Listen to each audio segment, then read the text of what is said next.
La hacienda de San Sebastián se alzaba como un esqueleto de piedra contra el cielo plomizo de San Luis Potosí. Era 1850, y la tierra parecía guardar secretos que ni siquiera la lluvia podía lavar. Entre los muros de adobe y los patios sombreados por jacarandas, se tejía una historia que el viento repetiría durante generaciones, una historia que comenzó con un beso robado y terminaría con sangre oscura brotando, como pétalos sobre la piel de los inocentes. Paloma Solís había nacido con ojos que parecían contener toda la noche del mundo. Hija de un peón de la hacienda, criada entre el olor a tierra mojada y el sonido constante de las campanas de la capilla, había aprendido desde niña que existían fronteras invisibles más poderosas que cualquier muro. Su padre trabajaba de sol a sol en los campos de maguey. Su madre lavaba la ropa de los patrones hasta que sus manos sangraban. Y ella misma había sido destinada al servicio doméstico desde que cumplió 12 años. Pero Paloma poseía algo que ninguna cadena social podía encerrar. Una belleza salvaje que florecía como las rosas silvestres que crecían junto al río. Indomable y peligrosamente hermosa. Su rostro tenía la perfección de las vírgenes pintadas en los retablos de la capilla, pero había en ella algo más terrenal, más real. Sus labios eran del color de las granadas maduras. Su piel morena brillaba como bronce pulido bajo el sol despiadado del altiplano. Cuando caminaba por los pasillos de la casa grande llevando agua o ropa limpia, dejaba tras de sí un rastro de perfume que era mezcla de jabón de maguey y algo más indefinible. Algo que era únicamente suyo y que hacía que los hombres volvieran la cabeza y las mujeres fruncieran el ceño con desconfianza. Don Rafael Mendoza y Aguirre era el hijo mayor del hacendado, heredero de tierras que se extendían hasta donde la vista alcanzaba. Alto, de mirada penetrante y modales refinados por una educación en la Ciudad de México, representaba todo lo que Paloma jamás podría tocar. Su mundo estaba hecho de libros encuadernados en piel, vino importado de España, y promesas de matrimonio con alguna señorita de abolengo que consolidara el poder de su familia. Había pasado 5 años estudiando leyes en la capital, donde asistía a tertulias literarias y discutía sobre el futuro de México con otros jóvenes ilustrados. Había regresado a San Sebastián con ideas progresistas sobre la igualdad y la justicia, pero esas ideas se desvanecían como humo cuando se enfrentaba a las tradiciones férreas de su clase. Rafael había leído a los románticos franceses, conocía las historias de amores imposibles que desafiaban las convenciones sociales, pero siempre las había considerado ficción, fantasías poéticas que no tenían lugar en el mundo real de haciendas y linajes. Hasta que vio a Paloma. Fue durante la fiesta de San Juan cuando sus miradas se cruzaron por primera vez con verdadera conciencia. Paloma servía agua de Jamaica en jarras de barro, mientras los invitados bailaban en el patio principal, bajo los farolillos de papel que colgaban de las vigas como luciérnagas atrapadas. Rafael la vio moverse entre las sombras como un espectro hecho de gracia y melancolía, y algo dentro de él se quebró. No fue amor a primera vista, fue algo más antiguo y peligroso. Fue reconocimiento, como si sus almas se hubieran buscado durante siglos, y finalmente se encontraran en ese momento suspendido entre la música de guitarras y el murmullo de las conversaciones. Ella sintió su mirada antes de verlo. Era como un peso cálido sobre su piel, como dedos invisibles que trazaban líneas de fuego por su espalda. Cuando finalmente alzó los ojos y encontró los suyos al otro lado del patio, el mundo pareció detenerse. La música continuó. Las parejas seguían danzando, pero para ellos el tiempo se había congelado en ese instante de reconocimiento mutuo. Paloma dejó caer la jarra que sostenía. El barro se hizo añicos contra las piedras del piso, y el agua de Jamaica se derramó como sangre oscura, manchando su falda blanca de algodón. Durante meses se vieron en secreto. Rafael dejaba notas escondidas en el muro del jardín donde Paloma recogía hierbas para la cocina. Ella respondía con palabras torpes pero llenas de una honestidad que atravesaba el corazón como cuchillos dulces. Se encontraban al amanecer, cuando la hacienda aún dormía y el mundo parecía pertenecer solo a ellos. Caminaban junto al río, donde los sauces llorones creaban cortinas de privacidad verde, y ahí compartían palabras prohibidas y sueños imposibles. Rafael le hablaba de un mundo diferente, donde las clases no importaran, donde pudieran amarse abiertamente sin que el apellido fuera una sentencia. Le leía poesía en francés aunque ella no comprendiera las palabras, porque el sonido de su voz era suficiente. Le hablaba de ciudades donde había visto mendigos y nobles caminar por las mismas calles, donde el dinero importaba más que la sangre, donde quizás, solo quizás, podrían construir una vida juntos. Paloma, más pragmática, pero igualmente enamorada, sabía que esos sueños eran espejismos en el desierto de su realidad.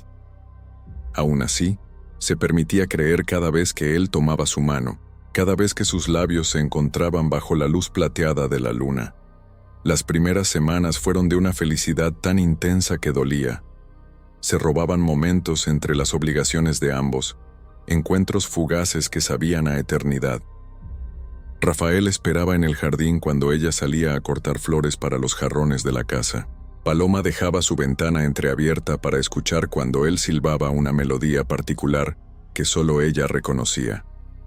Se tocaban como si sus pieles estuvieran hechas de luz, con reverencia y desesperación mezcladas, sabiendo que cada caricia podía ser la última. La primera rosa apareció una mañana después de que Rafael le jurara su amor eterno.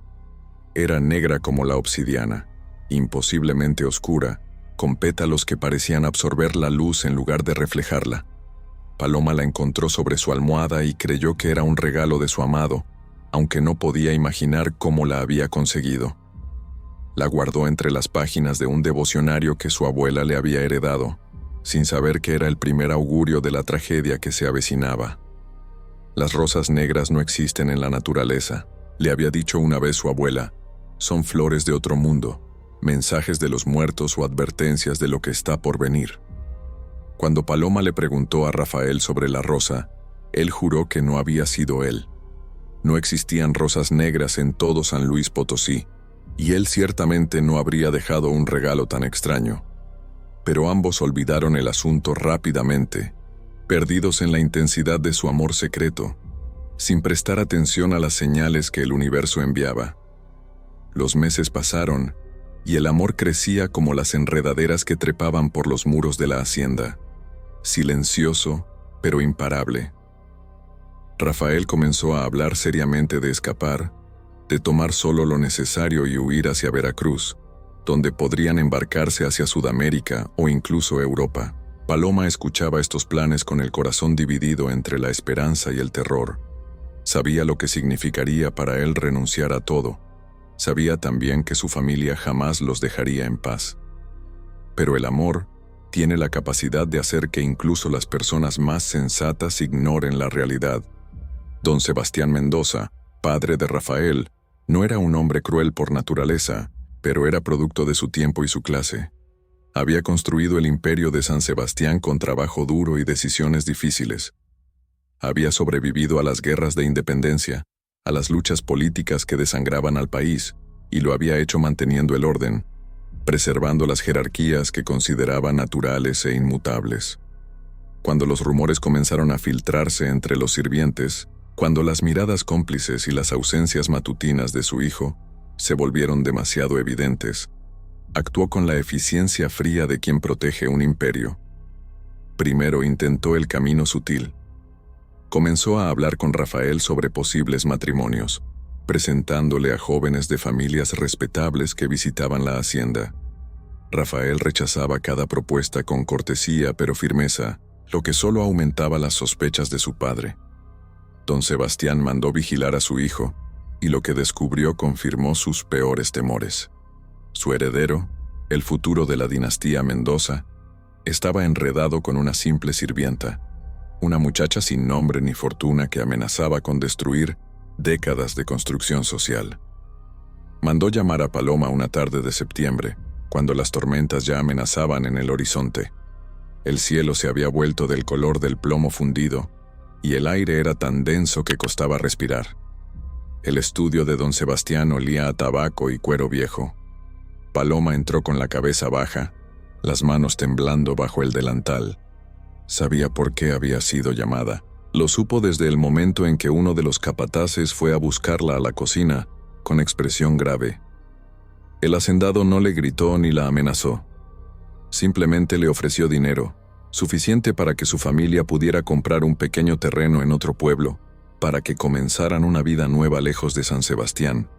500 pesos en oro, una fortuna para gente como ella. Lo único que pedía a cambio era su desaparición inmediata y su silencio eterno. Le explicó con voz calmada que lo que existía entre ella y Rafael no podía continuar, que destruiría el futuro de su hijo, que era un capricho pasajero que Rafael olvidaría en cuanto encontrara una esposa apropiada. Paloma rechazó la oferta con una dignidad que sorprendió al propio don Sebastián. Levantó la cabeza por primera vez desde que había entrado y lo miró directamente a los ojos, algo que ningún sirviente se atrevía a hacer. Le dijo que amaba a Rafael y que ese amor no tenía precio, que ella no era una mercancía que pudiera comprarse o venderse, que prefería morir antes que traicionar lo que sentían el uno por el otro.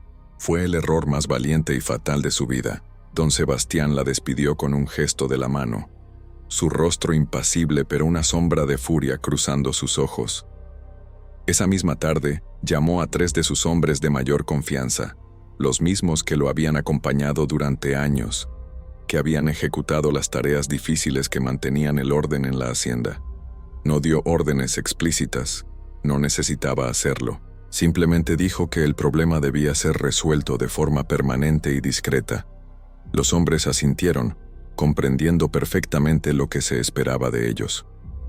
Esa noche, mientras Paloma regresaba a su pequeña habitación en los cuartos de servicio después de terminar sus labores, 3 hombres la esperaban entre las sombras del establo. El olor a heno y estiércol se mezclaba con algo más amenazante, con la tensión de la violencia a punto de desatarse.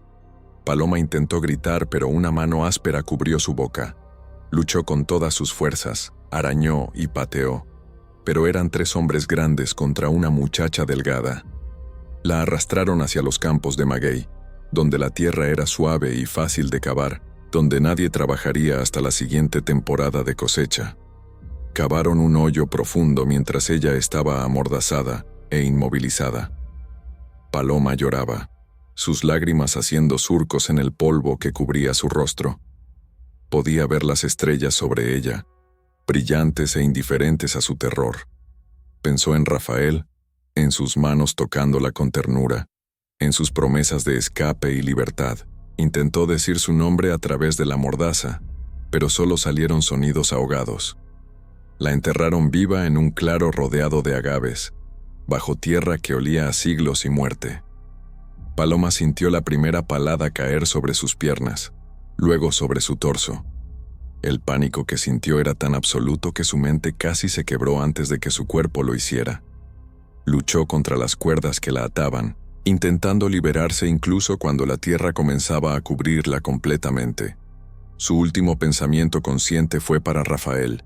Su último latido fue amor mezclado con una traición tan profunda que atravesó la barrera entre la vida y la muerte. Y en ese momento, cuando su corazón finalmente se detuvo aplastado por el peso de la tierra y la desesperación, algo cambió en el tejido invisible del mundo. Su amor, tan puro y tan violentamente destruido, se transformó en algo más oscuro, más poderoso. La muerte injusta tiene el poder de romper las leyes naturales, de crear grietas en la realidad, por las cuales cosas imposibles pueden filtrarse. El amor de Paloma no murió con ella. Se convirtió en maldición. Rafael la buscó durante días que se convirtieron en semanas. Corrió por cada rincón de la hacienda, preguntó a cada sirviente, amenazó y suplicó por igual.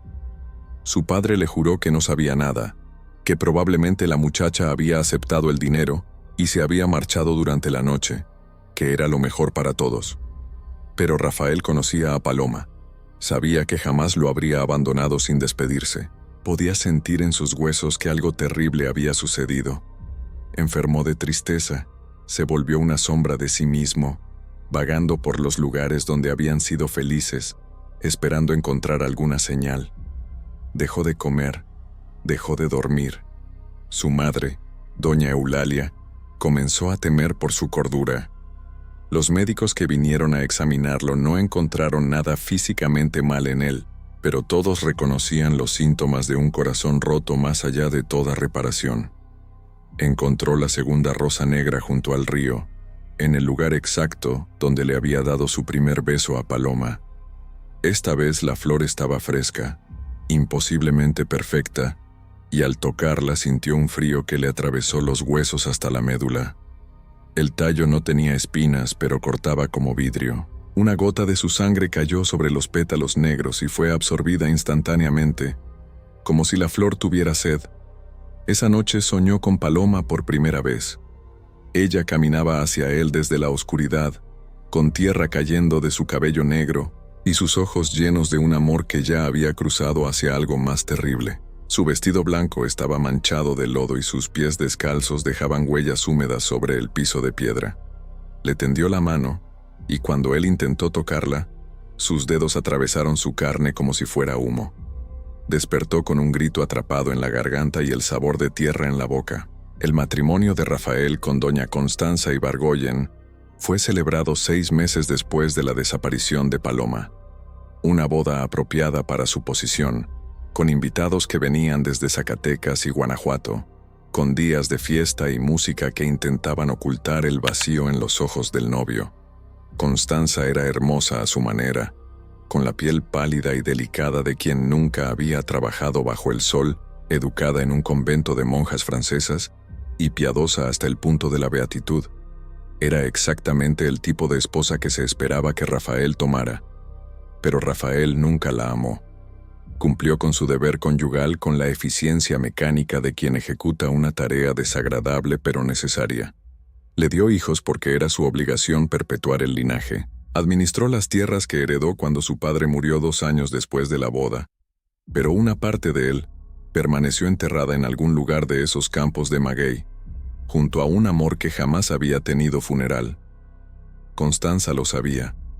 Podía ver en los ojos de su esposo que nunca estaría completamente presente, que una parte de él habitaba en algún lugar al que ella no tenía acceso.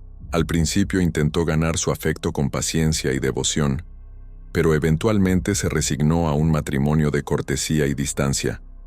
Se refugió en la religión y en sus hijos, construyendo su propia vida paralela dentro de los muros de San Sebastián. Su primogénito nació 11 meses después de la boda, en una noche de tormenta que hizo temblar los cimientos de la casa. Lo llamaron Rafael Sebastián, y era robusto y sano, con los ojos oscuros de los Mendoza y el llanto fuerte de quien está destinado a sobrevivir. Rafael padre miró a su hijo con una mezcla de amor y terror inexplicable, como si supiera que algo oscuro se cernía sobre el niño desde el momento de su nacimiento. Durante los primeros años, el pequeño Rafael creció normal y sano. Era un niño inteligente y curioso, que aprendía rápido y se ganaba el afecto de todos en la hacienda. Pero cuando cumplió 7 años, comenzó a despertar con pesadillas. Gritaba que una mujer con tierra en el cabello venía a visitarlo, que le cantaba canciones tristes, en una lengua que él no entendía pero que lo hacía llorar. Decía que la mujer le mostraba un jardín lleno de rosas negras, y le susurraba que pronto podría jugar allí para siempre. Los doctores dijeron que eran terrores nocturnos normales de la infancia, producto de una imaginación demasiado activa. Los sacerdotes bendijeron su habitación con agua bendita traída desde la Catedral de San Luis Potosí, le colgaron escapularios al cuello y colocaron crucifijos en cada esquina. Nada funcionó. Las pesadillas continuaron, volviéndose cada vez más vívidas, más aterradoras. El niño comenzó a hablar dormido, a caminar sonámbulo por los pasillos oscuros de la hacienda. Una noche, Constanza lo encontró en el jardín parado frente al muro donde Rafael padre solía dejar notas para Paloma años atrás. Estaba descalzo, con los ojos abiertos pero claramente dormido, susurrando el nombre de una mujer que nunca había conocido. Paloma, decía una y otra vez. Paloma está esperando. Paloma tiene frío bajo la tierra.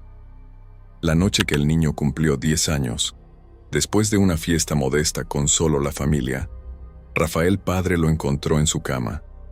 Parecía dormido pacíficamente, con una expresión serena en su rostro que no había tenido en años. Pero cuando intentó despertarlo para el desayuno, el cuerpo estaba frío. No había señales de enfermedad, ninguna explicación que los médicos pudieran ofrecer. El corazón simplemente había dejado de latir durante la noche, como si algo hubiera succionado la vida de su pequeño cuerpo. Pero lo más terrible, lo que hizo que Constanza cayera de rodillas y que Rafael sintiera que el mundo se desmoronaba, fue la marca sobre su pecho. Una mancha oscura con forma de pétalos, como si alguien hubiera presionado una rosa contra su piel hasta dejar una huella permanente. Una rosa negra grabada en su carne muerta, tan perfecta que parecía tatuada por manos expertas. Pero no era tinta, era algo que venía desde dentro, como si la muerte misma hubiera florecido bajo su piel. Durante el velorio, una mujer vieja del pueblo se acercó a Rafael. Tenía ojos nublados por las cataratas, pero veía más allá de lo que los ojos sanos podían percibir. Su nombre era Remedios y había sido partera en San Sebastián durante más de 50 años. Había traído al mundo a más de 100 niños y había cerrado los ojos de igual número de muertos. Conocía los secretos que las familias guardaban, las historias que se susurraban en las cocinas y los establos. Le susurró al oído a Rafael que había escuchado historias, rumores de hace 10 años sobre una muchacha que había desaparecido, sobre amor prohibido y tierra que cubría bocas que aún intentaban gritar. Le dijo que las maldiciones nacían cuando el amor moría mal, cuando el corazón se rompía más allá de toda redención y la muerte llegaba mezclada con traición. Le dijo que la marca sobre el pecho de su hijo no era natural, que era el sello de los muertos que reclaman justicia. Y le dijo algo más, algo que hizo que la sangre de Rafael se helara en sus venas. Esto es solo el comienzo. La sangre llama a la sangre hasta que la deuda sea pagada. Rafael cabalgó esa misma noche hacia los campos de Maguey. No sabía exactamente qué buscaba, pero una certeza terrible lo guiaba. Llevaba una pala y un farol que oscilaba con el viento del desierto, proyectando sombras grotescas sobre las pencas de agave. La luna estaba llena y bañaba todo con una luz espectral que convertía el paisaje en algo de otro mundo. Cabalgó hasta que su caballo se negó a avanzar más, relinchando nerviosamente y retrocediendo. Desmontó y continuó a pie hasta llegar a un claro que de alguna forma reconoció, aunque nunca había estado allí. El suelo era diferente en ese lugar, la tierra más suelta. Las plantas crecían de forma extraña evitando un área circular específica, y en el centro, marchita y seca pero inconfundiblemente una rosa, había una flor negra. Cavó durante horas, con las manos sangrando y las lágrimas corriendo por su rostro. Cavó hasta que la pala golpeó algo que no era tierra, un trozo de tela. Siguió excavando, más cuidadosamente ahora, hasta que expuso lo que había estado buscando sin querer admitirlo. Los restos de Paloma estaban casi intactos, preservados de forma imposible por algo más antiguo que la ciencia o la religión. Su vestido blanco de algodón estaba descolorido pero reconocible, manchado con la tierra que la había sofocado. Su cabello negro aún brillaba bajo la luz del farol, extendido como un halo oscuro alrededor de su cabeza. Pero lo más terrible, lo que hizo que Rafael vomitara hasta vaciar su estómago, era su rostro. Tenía la boca abierta en un grito eterno, los labios retraídos mostrando los dientes en una mueca de horror absoluto. Las cuencas de sus ojos estaban vacías, pero de alguna forma él podía sentir su mirada sobre él, acusadora y llena de un dolor que había trascendido la muerte. Tenía las manos congeladas en garras, con tierra bajo las uñas rotas de tanto arañar la madera inexistente del ataúd que nunca tuvo. Y entre sus dedos, perfecta e imposible, crecía una rosa negra cuyas raíces se hundían directamente en su pecho, emergiendo del lugar donde su corazón había dejado de latir. Rafael cayó de rodillas junto a la tumba profanada. Lloró como no había llorado desde la noche en que ella desapareció, con sollozos que le arrancaban el alma. Le pidió perdón 1000 veces. Le juró que no había sabido, que si hubiera sospechado habría movido cielo y tierra para salvarla. Pero las palabras eran cenizas en el viento del desierto, insuficientes e inútiles frente a la enormidad de lo que había sido hecho. Intentó sacar la rosa negra del pecho de Paloma, pero en cuanto sus dedos tocaron los pétalos, un dolor cegador le atravesó el brazo. Era como tocar hierro al rojo vivo y hielo mortal al mismo tiempo. La flor estaba fusionada con ella. Era parte de su muerte, la raíz física de su maldición. Las espinas que no había visto cortaron sus dedos y la sangre cayó sobre los pétalos, siendo absorbida instantáneamente. Y en ese momento, Rafael entendió con claridad terrible que no había forma de detener lo que había comenzado. La muerte de su hijo no había sido un accidente ni una enfermedad. Había sido una ejecución, un pago. La sangre de Paloma reclamaba la sangre de su sangre, generación tras generación, hasta que la deuda fuera pagada en su totalidad. Y Rafael, mirando los restos de la mujer que había amado más que a su propia vida, supo que ninguna cantidad de sangre sería suficiente, porque algunas deudas no pueden pagarse nunca, solo pueden ser sufridas. Mandó construir una capilla sobre el lugar donde había encontrado los restos. Lo hizo en secreto, usando trabajadores traídos desde pueblos lejanos que no conocían la historia de San Sebastián. Trasladó el cuerpo de Paloma a un ataúd de madera de cedro, el mismo tipo de madera con que se hacían los ataúdes de su propia familia, y lo enterró propiamente, con las bendiciones que debió haber recibido años atrás. Contrató a un sacerdote que hizo preguntas, pero no demasiadas cuando Rafael le pagó generosamente por sus servicios. Pero la rosa negra se negó a ser cortada, a ser separada de ella. Cada vez que alguien intentaba arrancarla, las herramientas se rompían, o las manos de quien lo intentaba se cubrían de heridas inexplicables. Así que fue enterrada también, creciendo desde su interior como un corazón oscuro que seguía latiendo más allá de la muerte. La capilla fue construida alrededor de la tumba, simple pero sólida, con muros gruesos que mantuvieran el secreto dentro y el mundo fuera. Rafael tuvo otros 2 hijos con Constanza antes de que ella muriera en el parto del tercero. Ana Luisa nació 2 años después de la muerte del primer Rafael, y Carlos Sebastián llegó 3 años más tarde. Constanza murió desangrada dando a luz a Mercedes, una niña pequeña y frágil que sobrevivió por puro milagro. El parto había sido complicado. La comadrona había hecho todo lo posible, pero la voluntad de Dios, dijeron todos, era impredecible. Rafael nunca volvió a casarse. Crió a sus 3 hijos con una mezcla de amor desesperado y terror constante, sabiendo que cada día que vivían era un día robado a la maldición. Los vigilaba obsesivamente, hacía que durmieran con velas benditas en sus habitaciones, contrataba a curanderas para que hicieran limpias constantes, pero sabía, en el fondo de su alma, que todo era inútil. Cada uno de esos niños creció bajo la sombra de una maldición que sus padres intentaban ocultar, pero que todos en la hacienda conocían. Los sirvientes susurraban sobre la mujer del campo de magueyes, sobre el amor traicionado que se había convertido en venganza. Decían que algunas noches, cuando la luna estaba oscura, se podía ver una figura caminando entre los agaves, dejando huellas de tierra fresca donde pisaba, con rosas negras brotando a su paso. Decían que cantaba canciones de cuna, con voz quebrada, llamando a los niños Mendoza para que vinieran a jugar con ella bajo la tierra. El segundo hijo de Rafael murió a los 12 años, ahogado en el río donde su padre había cortejado a Paloma 20 años atrás. No había tormenta, el agua estaba tranquila como un espejo, perfecta para el baño de verano que Carlos Sebastián había ido a tomar con otros muchachos de la hacienda. Pero el niño simplemente se hundió como si algo lo hubiera jalado hacia el fondo.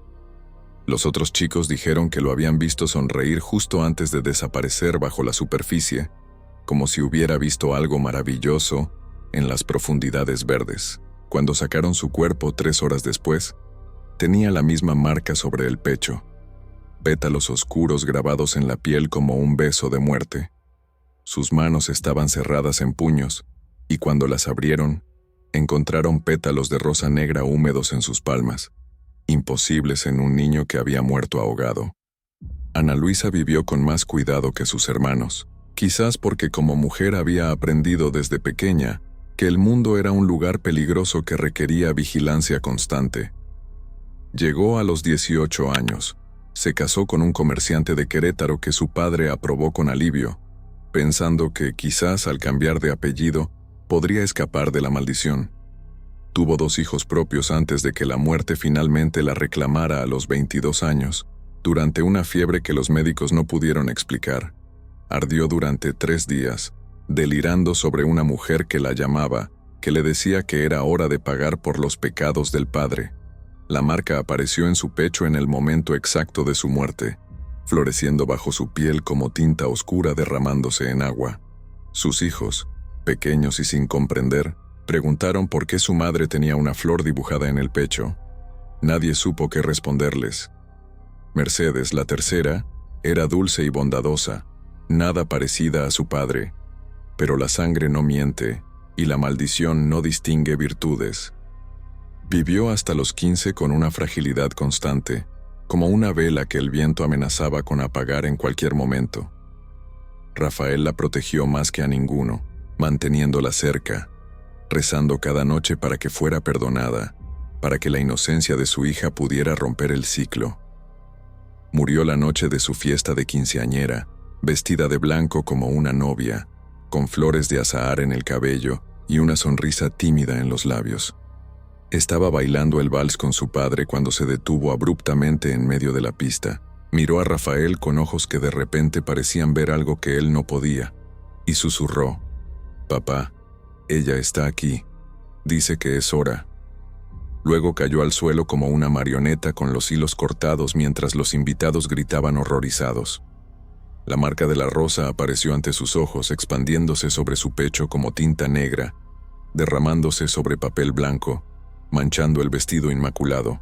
Rafael se arrodilló junto a su hija, sosteniéndola mientras la vida se escapaba de su cuerpo, y por primera vez en 25 años, llamó el nombre de Paloma en voz alta.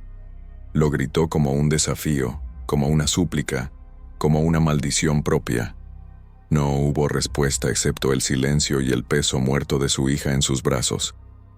Rafael envejeció solo, consumido por la culpa y el horror. Se volvió un ermitaño en su propia hacienda, pasando días enteros en la capilla que había construido, rezando ante una tumba que nunca respondía a sus súplicas. Intentó todo para romper la maldición. Exorcismos realizados por sacerdotes que venían desde tan lejos como Guadalajara, limpias con curanderas que quemaban copal y hierbas sagradas. Incluso consultó a un brujo nahua que le dijo que algunas maldiciones eran tan poderosas que ni los dioses antiguos podían deshacerlas cuando nacían del amor verdaderamente roto. El brujo, un hombre viejo con ojos que habían visto demasiado, le explicó que Paloma no era simplemente un espíritu vengativo. Era un amor que había trascendido la muerte, que se había transformado en una fuerza de la naturaleza tan inevitable como la lluvia o el terremoto. Le dijo que la única forma de terminar la maldición era que alguien de su sangre reconociera plenamente lo que había sido hecho, que honrara la memoria de Paloma no con miedo sino con justicia. Pero Rafael no entendió, o no quiso entender. Cuando Rafael finalmente murió a los 62 años, lo hizo como había vivido sus últimos años, solo, atormentado, susurrando el nombre de Paloma. Su cuerpo fue encontrado en la capilla, arrodillado frente a la tumba, con las manos extendidas como si hubiera estado tratando de tocar algo justo antes de morir. No hubo marca de rosa en su pecho porque la maldición no era para él. Era para su linaje, para el futuro que le había robado a la mujer que amaba. Pero en su funeral, todos notaron algo extraño. Sobre su tumba, esa misma noche, brotó una rosa negra, perfecta, imposible, bella en su oscuridad. Y junto a ella, como si hubiera estado esperando durante décadas, otra rosa blanca comenzó a crecer de la misma raíz, entrelazadas de forma que era imposible separarlas sin destruir ambas. Los descendientes de Rafael heredaron más que las tierras de San Sebastián. Heredaron el peso de una muerte injusta, la sombra de un amor destruido. Generación tras generación, al menos uno de cada línea moría joven, siempre con la marca de pétalos oscuros sobre el pecho. Algunos en accidentes aparentes, otros en su sueño. Algunos simplemente dejaban de existir como si una mano invisible hubiera apretado sus corazones hasta detenerlos. Los bisnietos de Rafael fueron menos. Muchos miembros de la familia decidieron no tener hijos, temerosos de perpetuar la maldición. Otros se casaron en secreto y criaron a sus hijos lejos, cambiando de apellido, intentando romper la conexión de sangre que los ataba a Paloma. Pero la sangre tiene memoria más larga que los nombres, y la muerte los encontraba de todas formas. Pasaron 50 años, luego 100. La hacienda cambió de manos, fue dividida, vendida en parcelas. La familia Mendoza se dispersó por todo México. Algunos incluso emigraron a tierras lejanas pensando que la distancia los protegería. No fue así. La maldición viajaba en la sangre como una enfermedad invisible, esperando el momento perfecto para reclamar su tributo. En Ciudad de México, un bisnieto de Rafael llamado Emilio murió la noche de su boda en 1895. Fue encontrado en la habitación nupcial, con su flamante esposa gritando histéricamente junto a él.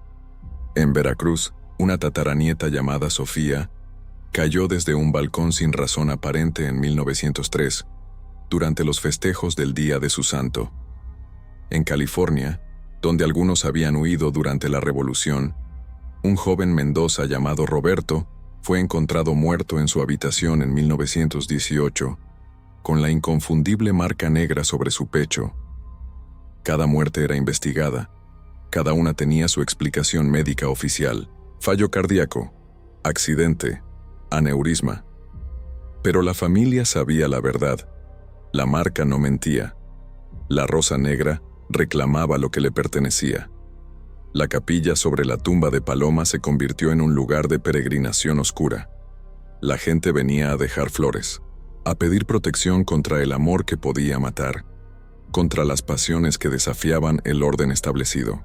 Algunos decían que si escuchabas con atención en las noches sin luna, podías oír el llanto de una mujer enterrada, un sonido que se mezclaba con el viento y que helaba la sangre incluso del más valiente. Las historias se multiplicaban. Un vendedor ambulante juró haber visto a una mujer vestida de blanco caminando entre los agaves, con tierra cayendo de su cabello a cada paso. Una familia que acampó cerca durante una noche de tormenta huyó antes del amanecer, diciendo que habían escuchado arañazos bajo la tierra, como si algo intentara salir. Un niño del pueblo cercano desapareció durante 3 días y fue encontrado dormido sobre la tumba de Paloma, con pétalos de rosa negra en sus manos, sin recordar cómo había llegado ahí. En 1920, durante la Revolución, la hacienda fue parcialmente destruida. Los revolucionarios quemaron la casa principal, liberaron a los trabajadores que aún quedaban, dividieron las tierras. Pero la capilla permaneció intacta.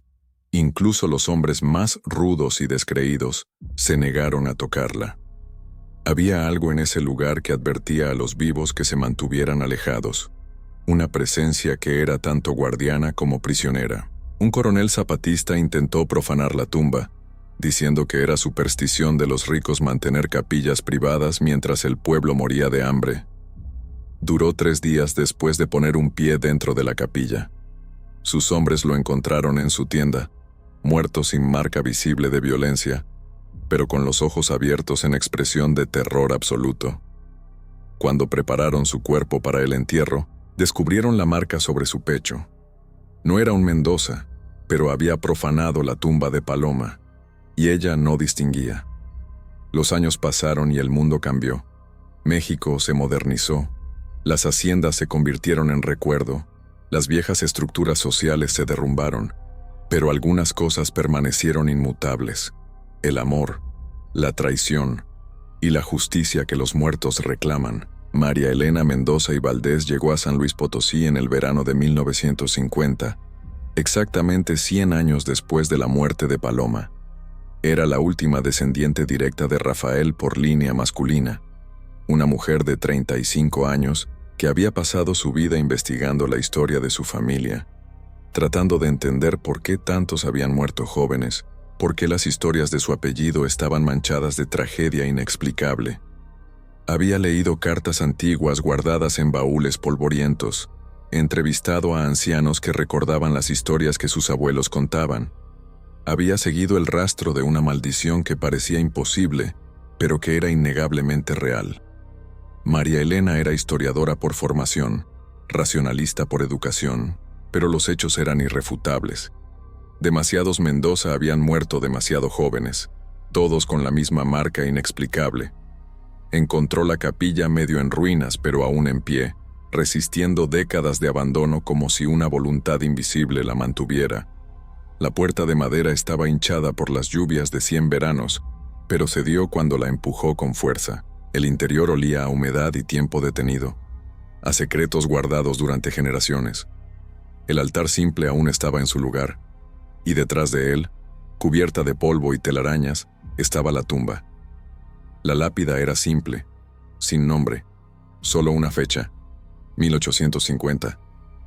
Pero sobre la piedra, desafiando toda lógica botánica, crecía un rosal de rosas negras, perfecto, floreciente, imposiblemente vivo después de un siglo.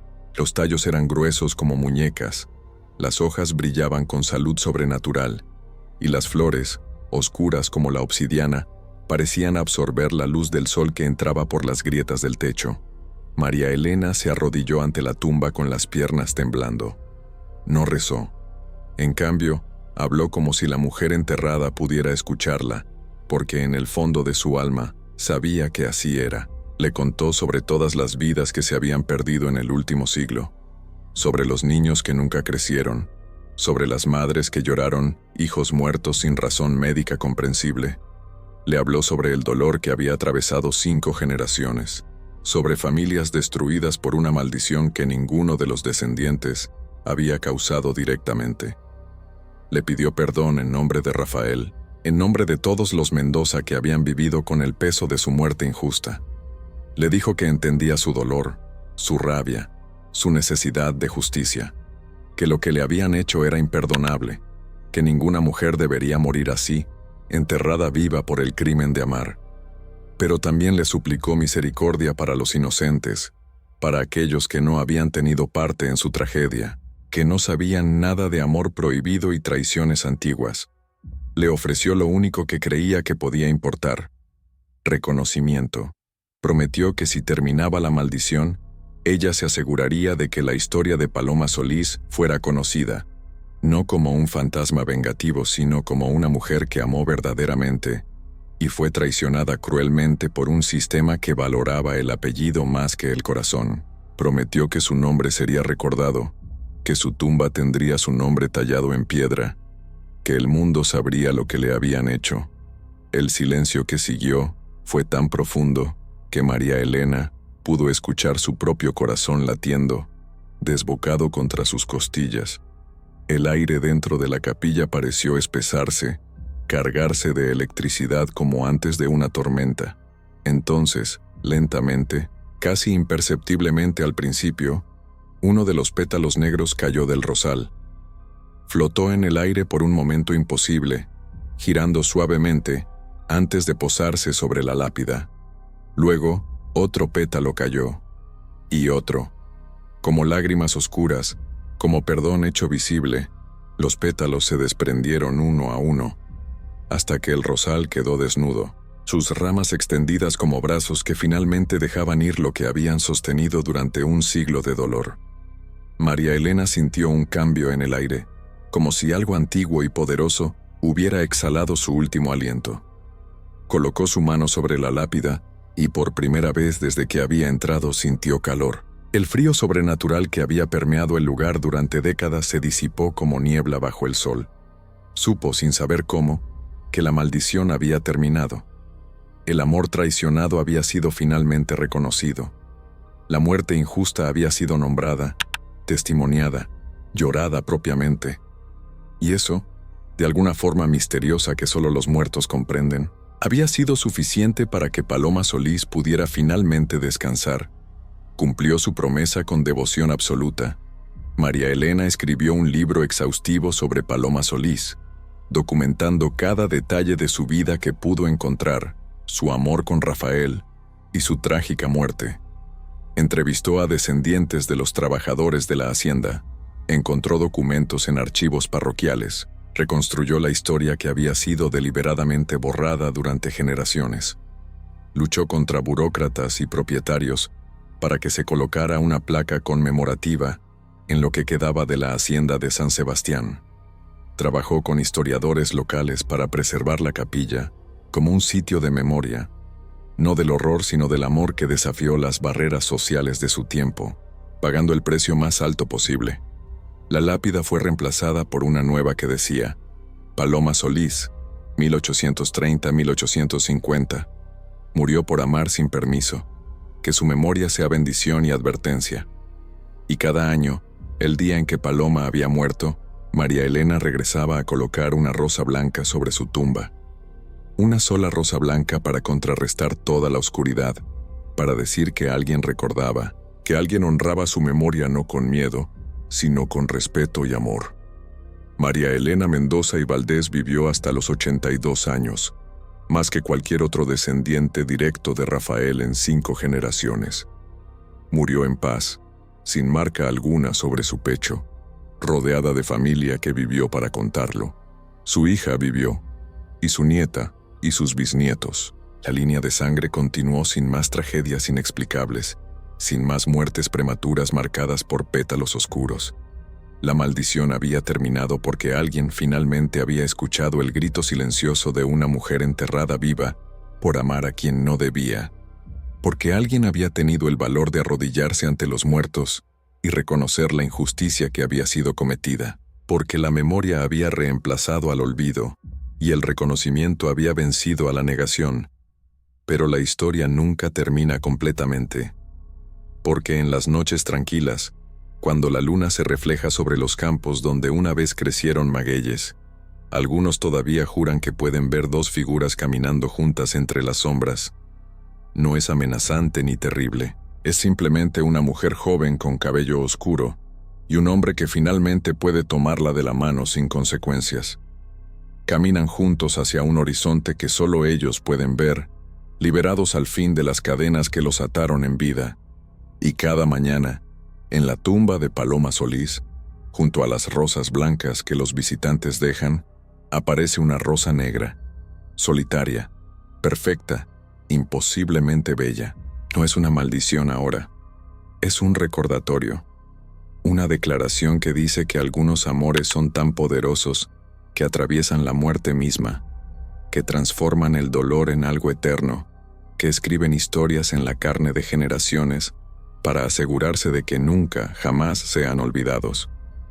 La rosa negra que crece en su tumba no marchita con el cambio de estaciones, no muere con el paso de los años, permanece, oscura y hermosa, un símbolo de un amor que fue más fuerte que la vida, más duradero que la muerte, más poderoso que cualquier maldición, porque al final no fue la maldición lo que perduró, fue el amor, transformado, oscurecido, convertido en algo que asustaba y fascinaba por igual, pero amor al fin y al cabo. Y así, en una pequeña capilla restaurada en San Luis Potosí, donde la tierra guarda secretos y las rosas crecen en colores que no deberían existir, descansa Paloma Solís.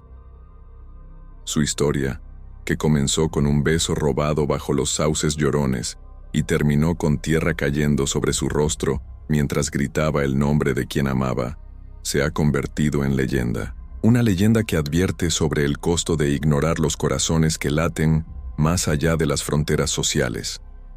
Una leyenda que recuerda que el amor traicionado nunca muere, solo espera el momento de ser reconocido, de ser llorado, de ser finalmente honrado como merece. Una leyenda que enseña que las historias enterradas siempre encuentran la forma de ser contadas, aunque tarde 100 años y cueste sangre de inocentes. La maldición comenzó con un beso, terminó con una rosa negra en su tumba, pero entre ese principio y ese final hubo un siglo de dolor, de muerte, de sangre reclamando sangre, hasta que alguien tuvo el valor de arrodillarse ante los muertos y decir: te veo, te reconozco, tu dolor importa. Y esas palabras, simples pero cargadas de verdad, fueron suficientes para transformar la venganza en paz. Y la rosa negra que crece en la tumba de Paloma Solís, ese símbolo de muerte que se convirtió en monumento, permanece, recordándonos que el amor verdadero, sin importar cuánto sea traicionado, rechazado o enterrado, siempre encuentra la forma de sobrevivir. Aunque sea como espinas que desgarran, como pétalos que manchan, como una maldición que atraviesa generaciones hasta que alguien, finalmente, se atreve a escuchar el llanto de quien murió amando.